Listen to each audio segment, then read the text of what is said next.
You know, I remember when Nika first came here, it took her like a month to make a three-point shot. So when she makes a three-pointer right off the bat, is that sort of indicating but getting off to a good start and setting a tone? Yeah. If Nika makes the first three of the game, you can be sure everybody else is missing theirs. And that's kind of, you know, as he goes from 9 to 1, right?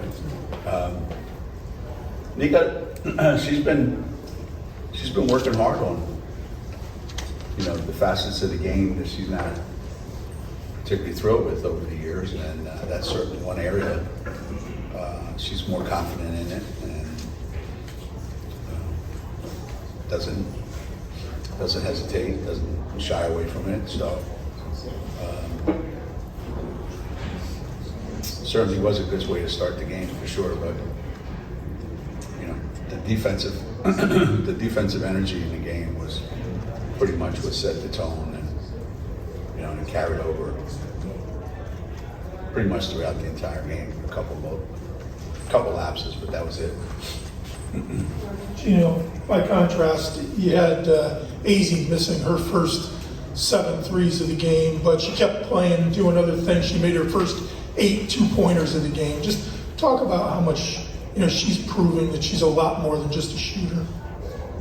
I mean, I would think that everybody knew that, but if they didn't know, you know, that's the way she played when she was in high school. You know, she didn't just stand in one spot, fire up threes. She scores a lot of different ways, and I was happy to see her be so aggressive with the ball.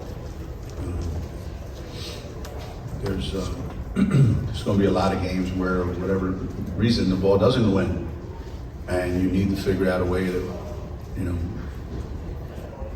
put points on the board. And I think the more she does that, the more people are going to have to respect the fact that she can do that, and they may not be so, you know, so anxious to come out and, you know, guard her. But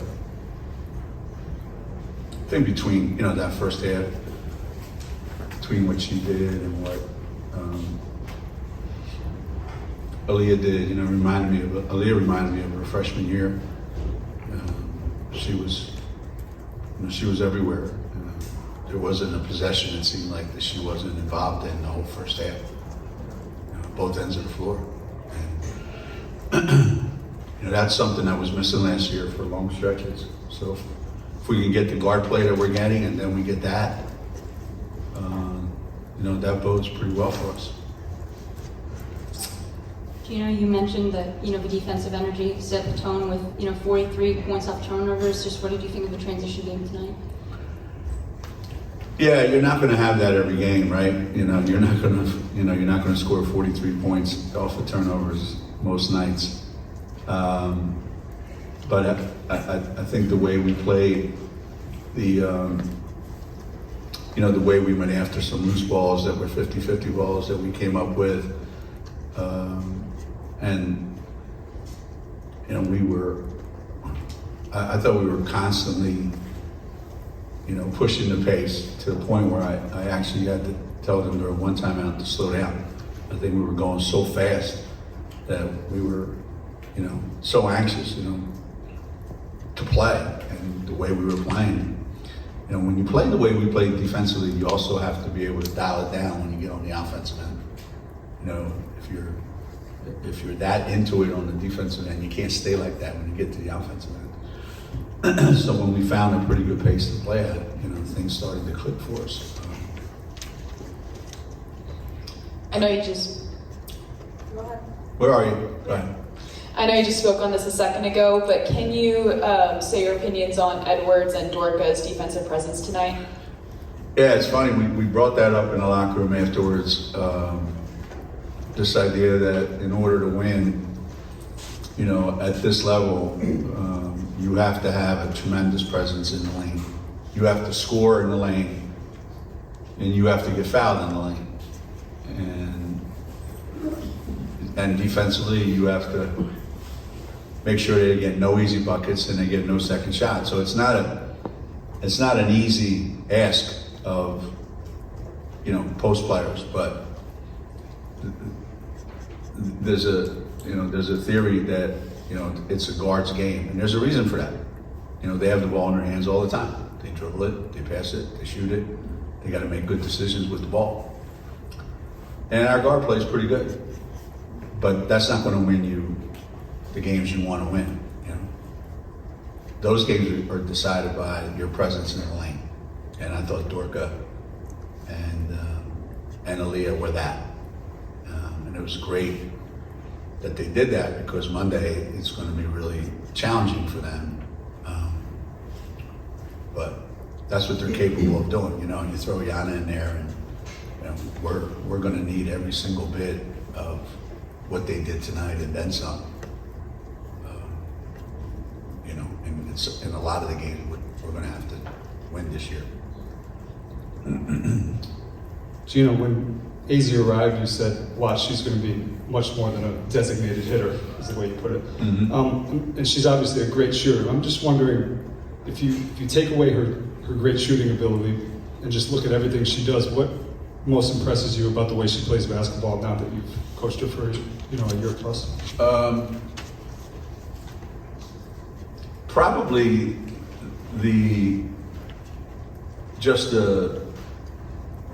how self-assured she is when she has the ball in her hands, and it doesn't matter if she's going to shoot a three or if she's attacking the basket. It's almost like she knows I just need one opening and I can get the ball up on the rim, and she has a knack for doing that. And really good players know how to do that. They know how to put the ball up on the rim under any circumstance, whether they're wide open, whether there's a big coming over, whether there's somebody looking to take a charge, whatever the case may be. They know which shot to take, and they don't force things. They don't, I think maybe there was one or two times max where I saw, I would say, probably questionable, but most of the time, when she puts her mind to it and she starts going, because she knows I can take a pull up and it's going to go in, I can get to the rim and it's going to go in, I can get to the free throw line and they're going in. It's a real, comfortable feeling that you have with the ball when you know that I just need to get the ball out of my hands and it's going to go in. And it doesn't matter from what spot on the floor. So it's definitely, fun to watch for sure. She's a really good one-on-one player, and it's funny, as is Lou and as is Caroline. They're really good one-on-one players. So I feel good when they have the ball, and whatever decision they make, I can live with it. Going back to Aaliyah, do you notice the difference in just her mentality and how she's approaching practices compared to this time last year? Yeah, there's a difference, obviously. I mean, you can see it. I think her mindset is way better. Her conditioning is way better. She's under control of herself. She's worked hard on her game. Last summer she didn't get an opportunity to do much. And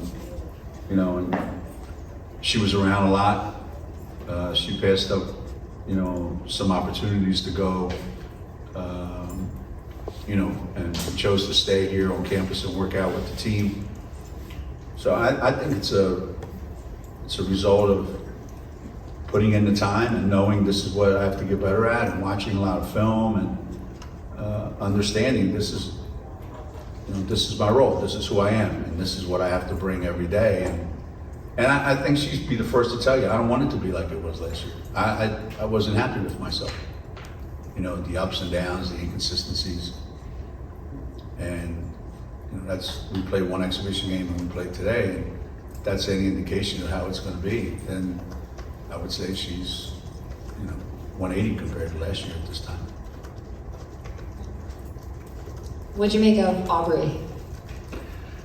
Again, she hasn't played a lot of basketball. I don't know how many days it's been since she's played. before she played, the exhibition game and then today. So we saw Aubrey do what Aubrey does best, She's slowly getting back to her old self. And, we know that when she comes in the game, she has the ability to make an impact, right away. And there's some great finishes that she had. And, when she starts off with like a little 15-footer that goes in and then a 3 that goes in, I think that just gives her a tremendous amount of confidence. And that's always been the number one thing that, we've tried to help Aubrey with, is just, be confident and be self-assured. And, today she certainly looked like it. In addition to finding other ways to score and being really aggressive offensively, Easy was also very active defensively. She looked like she was playing hard at that end, 6 steals. Just talk about her defense and your defense overall. What was it you really liked about your defensive effort? It doesn't matter what scheme you have. It doesn't matter what defense you're playing. There has to be a certain commitment to it and a certain energy level that you bring to it. 90% of the time on our team, if you don't play defense well enough, then you're not going to play as much as you probably would play otherwise. And I would say that from the very first day of practice in June for summer school, now there's nobody that practices at a consistent pace, the same every day, regardless. Than Easy. That's why she's able to do what she does. Her practice habits are just absolutely perfect. Coach, what's it like having a player like Lopez-Senechal in the rotation? She knows what she's doing. She knows what she wants to do, and she knows how to do it. I mean, it's pretty simple. Just, I get the ball and I shoot it. If I don't have a shot, I drive it, and I don't worry about the outcome. I don't worry about anything. And took 2 charges today. And, that's been one of the biggest, most pleasant surprises for me, is how quickly she's adapted to what we do. It says a lot about her basketball IQ, her mindset. I bet you they played 40 minutes of zone at Fairfield every single game, and for her to play as well as she's played defensively and take a couple charges, and she's just adapted so well. Like she's been here for 3 or 4 years. Anything else for Coach? All right, Carl. Geno, Sarah Northway's daughter signed her letter of intent yesterday to come to school here. Really? Yeah.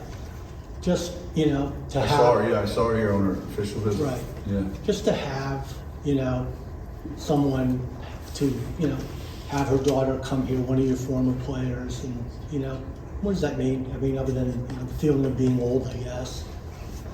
Yeah, I'm not crazy about it. Every time somebody mentions that I've been here, this is my 38th year here, Peggy Walsh she hyperventilates because she was my first captain in 1985, and it's hard to believe it's been that many years. And I've got former players of mine whose kids have graduated from college, and now we've got another athlete coming here and play volleyball. It's a great connection that those players have with this place, with this university, and a lot of these kids, they could go anywhere, and a lot of times people don't necessarily want to follow their parents, into what they're doing, but I always appreciate when children of people that I coach want to come to school here, because I think that says a lot about how their parents have instilled in them a love for the school. I just like, the family sort of thing that everyone tries to build, and obviously you have that here. Yeah. I think that's how you're successful this many years, is it can't just be, you're trying to build a good team every year, although that's maybe what's happening now with this free agency. Everybody talking about baseball free agency, and that's nothing compared to college free agency, This is, at least they have a salary cap. I think we need to institute a salary cap in college free agency. That would be great.